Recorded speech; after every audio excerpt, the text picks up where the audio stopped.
تشوفوني ما تنساش لايك وسبسكرايب وتفعيل خاصية الجرس. وقبل ما نبداو عيدكم مبروك، كل عام وانتم حيين بألف خير. باهي شباب، شرح اليوم بسيط برشا كيفاش تربط الكارتة متاعك دينار في ديديسات شباب. التطبيق هذا تلقاوه في متجر جوجل بلاي.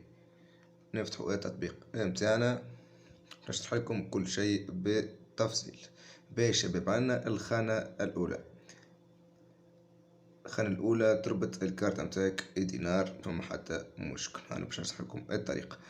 الخانة الثانية إذا تكون معناها تخدم عند الدولة ومترسم، نحكي معناها على تونس، حال كونت يعطيك الكارتة متاعك، تمشي الخانة الثانية تحط التعريف تاعك، تحط اسمك ولقبك، وتعمل سيلفي مع بطاقة التعريف هكا يكون جوك أمريكي. احنا توا باش نربطو كارت الدينار متاعنا في الخانة الأولى. ندخلو الخانة الأولى باش كيما تشوفوا حالت معنا الخانة، نحطو البطاقة تعريف متاعنا، نحطو بطاقة التعريف متاعنا في الخانة الأولى. نمشي للخانة الثانية، عندك البطاقة فيها النمرو متاعك الطويل هذاك، تختار الأربع أرقام الأخرانيين تحطهم في الخانة الثانية. نمشيو للخانة الثالثة، هوني عندك البطاقة اللي تجي مع الكارتة، يجي كود اللي تجبد منه من الحيط شباب من ATM، خلينا نحكي باللغة التونسية،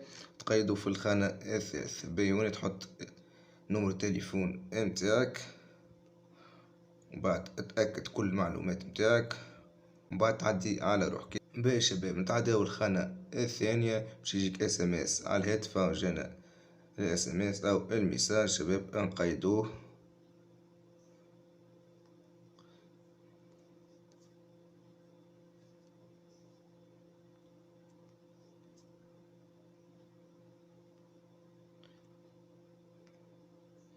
ننزو على فاليدي.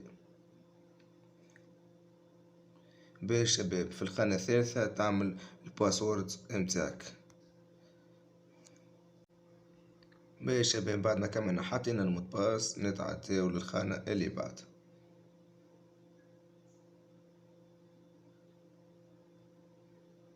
كيف ما تشوفوا شباب افتح معنا كل شيء كيما تشوفوا. هوني عندك الفلوس متاعك، هوني عندك الكارتة متاعك شنيا النوعية متاعها.